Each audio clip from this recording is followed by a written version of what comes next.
reality of God. How can I find it out? What is the reality of God? When my heart, when my emotion, when my feelings are twinkling,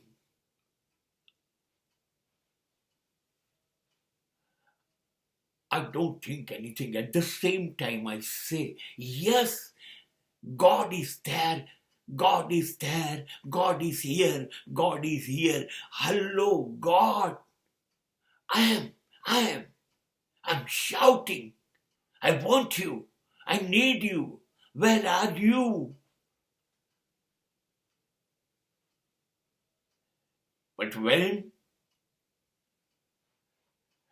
my devil, my mind, my intellect start thinking about God, advising, guiding me about God, I'm afraid of my mind. I'm confused. So, my mind and my heart both are struggling for a common decision. What is the reality?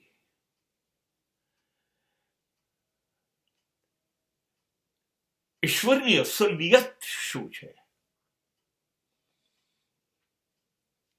જ્યારે મારું હૃદય ધબકવા માંડે છે ને હૃદયની અંદરથી લાગણીઓનો overflow,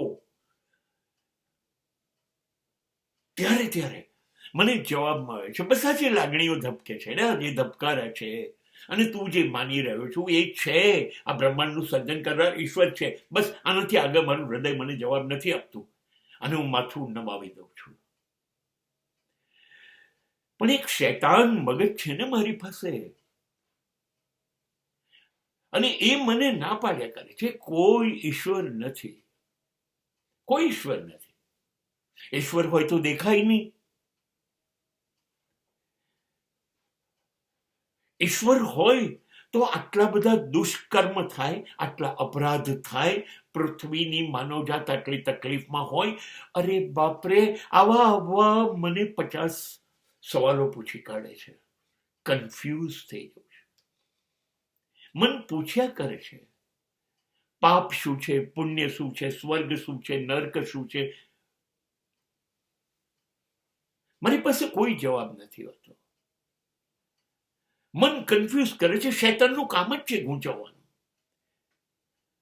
અને એના રવાડે ચડીને હું વિચારતો થઈ ગયો કે કદાચ એવું તો નહીં હોય કે ઈશ્વર જેવું કોઈ તત્વ નથી, પણ કોઈ બુદ્ધિશીલ, વિચારશીલ માણસોએ એવું વિચાર્યું હશે કે માનવજાત રખડી જશે, માનવજાત રસ્તો ચૂકી જશે, અને એને રસ્તા ઉપર રાખવા માટે એક એવું તત્વ, એક એવો ખ્યાલ ઉભો કરીએ અને એને ઈશ્વરનું નામ આપ્યું હોય. એવું તો નહીં હોય.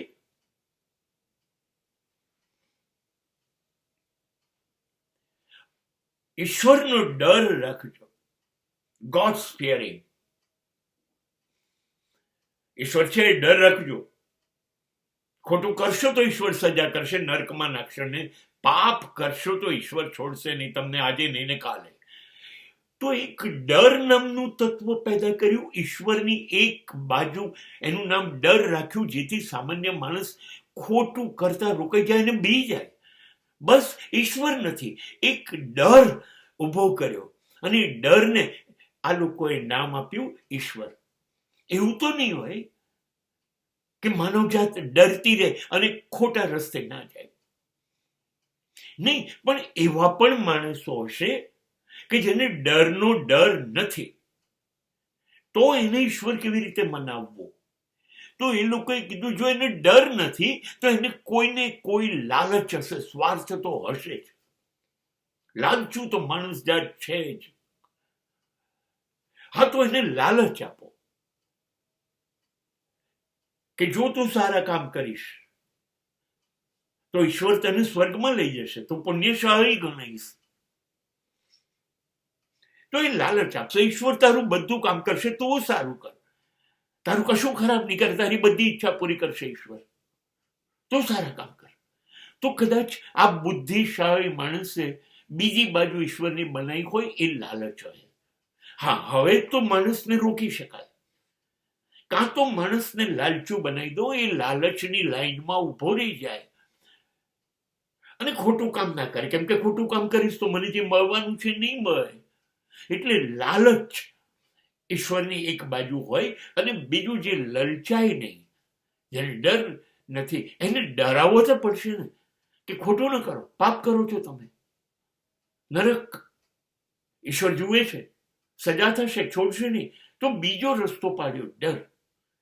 તો શું છે? શું વોટ ઇઝ રિયાલિટી? ઈશ્વર પહેલા તો છે કે નથી? અને છે તો અદ્રશ્ય કેમ છે? અને છે તો એના પુરાવા દુનિયામાં કેવી રીતે આપવા? છે એવું કહી દેવાથી તો સાબિત નથી થતું. એટલે મગજ કન્ફ્યુઝ રહે છે. What is reality? What is reality? ઈશ્વર ભય છે, ડર છે, કે ઈશ્વર લાલચ અને સ્વાર્થ છે? ખરેખર સ્વર્ગ નામનું કે નર્ક નામનું કોઈ ભૌગોલિક વિસ્તાર આકાશમાં છે? અવકાશ યાત્રીઓએ તો ના પાડી કે ઉપર એવું કોઈ સ્વર્ગ અને નર્ક છે નહીં.